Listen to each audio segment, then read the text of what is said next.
मैं हूं इजहार नदीम और आप देख रहे हैं तेजी से उभरता हुआ भारतीय news YouTube channel global information digital news Hindi. आए अभी तक की खास खबरों पर नजर डालते हैं। Live Israel Iran conflict live 7 अक्टूबर के हमले की फंडिंग करने वाला IRGC कमांडर ढेर, इस्राएली मंत्री का दावा। खास बातें, Iran Israel tension. Live news in Hindi. Israel और ईरान के बीच लड़ाई जारी है। दोनों ही देश एक दूसरे पर लगातार हमले कर रहे हैं। इसराइल जहां ईरान के परमाणु ठिकानों और मिसाइल प्रोग्राम को निशाना बना रहा है, वहीं ईरान द्वारा दागी जा रही मिसाइलें इसराइल के रिहायशी इलाकों में गिर रही हैं। बीती रात भी इसराइल ने ईरान पर बमबारी की, जिसका ईरान की तरफ से भी जवाब दिया गया। Israel Iran conflict live updates. Missile strikes Tehran Khamenei Benjamin Netanyahu. Trump news in Hindi.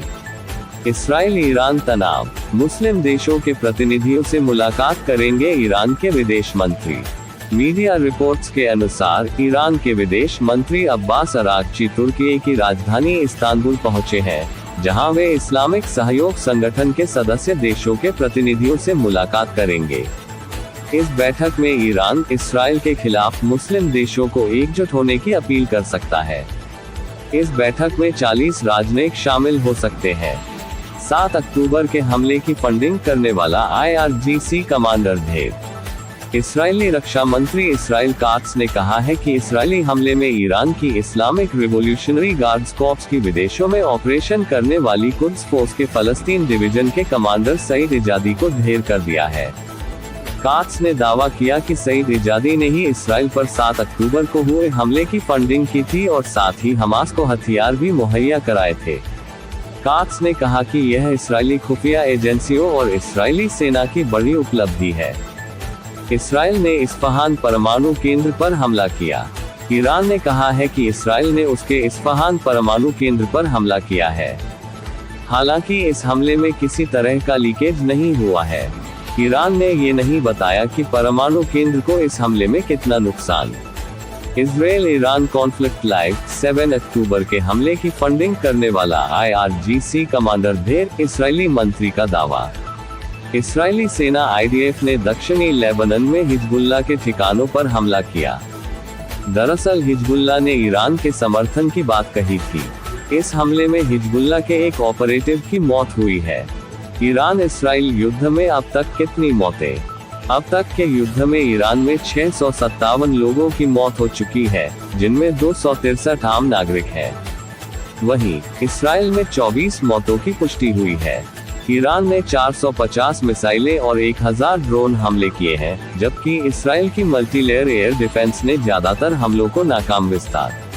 Iran के विदेश मंत्री अब्बास अरागची ने धमकी दी है कि अगर इसराइल के साथ जंग में अमेरिका भी शामिल हुआ तो इसके गंभीर परिणाम होंगे और इसके खतरों से कोई भी देश नहीं बच पाएगा। अमेरिकी राष्ट्रपति डोनाल्ड ट्रंप ने संकेत दिए हैं कि अमेरिका इसराइल के समर्थन में संघर्ष में शामिल हो सकता है। ईरान के विदेश मंत्री ने कहा कि अगर ऐसा होता है तो ये बेहद दुर्भाग्यपूर्ण होगा।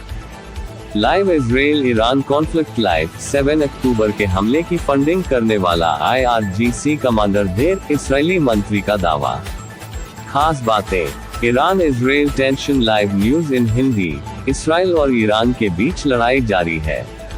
दोनों ही देश एक दूसरे पर लगातार हमले कर रहे हैं। इसराइल जहां ईरान के परमाणु ठिकानों और मिसाइल प्रोग्राम को निशाना बना रहा है, वहीं ईरान द्वारा दागी जा रही मिसाइलें इसराइल के रिहायशी इलाकों में गिर रही हैं। बीती रात भी इसराइल ने ईरान पर बमबारी की, जिसका ईरान की तरफ से भी जवाब दिया गया। Israel Iran conflict live updates. Missile strikes Tehran Khamenei Benjamin Netanyahu. Trump news in Hindi. Muslim देशों के प्रतिनिधियों से मुलाकात करेंगे ईरान के विदेश मंत्री। मीडिया रिपोर्ट्स के अनुसार ईरान के विदेश मंत्री अब्बास अरागची तुर्की की राजधानी इस्तांबुल पहुंचे हैं, जहां वे इस्लामिक सहयोग संगठन के सदस्य देशों के प्रतिनिधियों से मुलाकात करेंगे। इस बैठक में ईरान इसराइल के खिलाफ मुस्लिम देशों को एकजुट होने की अपील कर सकता है। इस बैठक में 40 राजनयिक शामिल हो सकते हैं। 7 अक्टूबर के हमले की फंडिंग करने वाला IRGC कमांडर ढेर। इस्राएली रक्षा मंत्री इसराइल काट्स ने कहा है कि इस्राएली हमले में ईरान की इस्लामिक रिवॉल्यूशनरी गार्ड्स कॉर्प्स की विदेशों में ऑपरेशन करने वाली कुद्स फोर्स के फलस्तीन डिवीजन के कमांडर सईद इजादी को ढेर कर दिया है। काट्स ने दावा किया कि सईद इजादी ने ही इसराइल पर 7 अक्टूबर को हुए हमले की फंडिंग की थी और साथ ही हमास को हथियार भी मुहैया कराए थे। काट्स ने कहा कि यह इस्राएली खुफिया एजेंसियों और इस्राएली सेना की बड़ी उपलब्धि है। इसराइल ने इस्फहान परमाणु केंद्र पर हमला किया। ईरान ने कहा है कि इसराइल ने उसके इस्फहान परमाणु केंद्र पर हमला किया है। हालांकि इस हमले में किसी तरह का लीकेज नहीं हुआ है। ईरान ने ये नहीं बताया कि परमाणु केंद्र को इस हमले में कितना नुकसान हुआ है। अक्टूबर के हमले की फंडिंग करने वाला IRGC कमांडर ढेर इस्राएली मंत्री का दावा। इस्राएली सेना IDF ने दक्षिणी लेबनान में हिजबुल्लाह के ठिकानों पर हमला किया। दरअसल हिजबुल्लाह ने ईरान के समर्थन की बात कही थी। इस हमले में हिजबुल्लाह के एक ऑपरेटिव की मौत हुई है। विज्ञापन: ईरान इसराइल युद्ध में अब तक कितनी मौतें? अब तक के युद्ध में ईरान में 657 लोगों की मौत हो चुकी है, जिनमें 263 आम नागरिक हैं। वहीं इसराइल में 24 मौतों की पुष्टि हुई है। ईरान ने 450 मिसाइलें और 1000 ड्रोन हमले किए हैं, जबकि इसराइल की मल्टीलेयर एयर डिफेंस ने ज्यादातर हमलों को नाकाम विस्तार। ईरान के विदेश मंत्री अब्बास अरागची ने धमकी दी है कि अगर इसराइल के साथ जंग में अमेरिका भी शामिल हुआ तो इसके गंभीर परिणाम होंगे और इसके खतरों से कोई भी देश नहीं बच पाएगा। अमेरिकी राष्ट्रपति डोनाल्ड ट्रंप ने संकेत दिए हैं कि अमेरिका इसराइल के समर्थन में संघर्ष में शामिल हो सकता है। ईरान के विदेश मंत्री ने कहा कि अगर ऐसा होता है तो ये बेहद दुर्भाग्यपूर्ण होगा। ईरान अमेरिका जंग में शामिल हुआ तो इसके खतरों से कोई नहीं बच पाएगा, ईरान की धमकी। सार विदेश मंत्री ने कहा कि ईरान का अमेरिका से बातचीत का कोई इरादा नहीं है। उन्होंने कहा कि जब तक इसराइल की तरफ से हमले जारी रहेंगे, वे संघर्ष विराम को लेकर कोई बात नहीं करेंगे। विस्तार: ईरान के विदेश मंत्री अब्बास अरागची ने धमकी दी है कि अगर इसराइल के साथ जंग में अमेरिका भी शामिल हुआ तो इसके गंभीर परिणाम होंगे और इसके खतरों से कोई भी देश नहीं बच पाएगा। अमेरिकी राष्ट्रपति डोनाल्ड ट्रंप ने संकेत दिए हैं कि अमेरिका इसराइल के समर्थन में संघर्ष में शामिल हो सकता है। ईरान के विदेश मंत्री ने कहा कि अगर ऐसा होता है तो ये बेहद दुर्भाग्यपूर्ण होगा। जब तक हमले जारी तब तक नहीं होगी संघर्ष विराम पर बात। ईरानी विदेश मंत्री ने जिनेवा में यूरोपीय देशों के विदेश मंत्रियों से मुलाकात की। हालांकि इस मुलाकात में संघर्ष विराम के लिए सहमति नहीं बन पाए। जिनेवा से लौटते हुए इस्तांबुल में मीडिया से बात करते हुए अरागची ने ये बयान दिया। अरागची ने कहा कि वे आगे भी बातचीत के लिए तैयार हैं, लेकिन ईरान का अमेरिका से बातचीत का कोई इरादा नहीं है। उन्होंने कहा कि जब तक इसराइल की तरफ से हमले जारी रहेंगे, वे संघर्ष विराम को लेकर कोई बात नहीं करेंगे।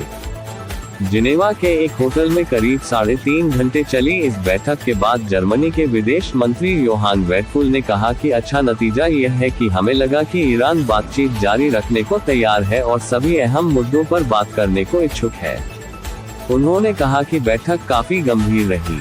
वहीं ब्रिटेन के विदेश मंत्री डेविड लैमी ने कहा कि हम चाहते हैं कि ईरान और अमेरिका के बीच बातचीत जारी रहे। हमने साफ कर दिया है कि ईरान को परमाणु हथियार नहीं मिल सकता। इसराइल का भी बातचीत से इनकार। इसराइली ने भी हाल ही में एक बयान में कहा कि ईरान के साथ तब तक कोई बातचीत नहीं होगी जब तक ऑपरेशन राइजिंग लायन के उद्देश्यों को हासिल नहीं कर लिया जाता। इसराइली रक्षा मंत्री इसराइल काट्स ने सोशल मीडिया मंच एक्स पर एक पोस्ट में तेहरान में संभवित तख्तापलट की ओर इशारा किया है।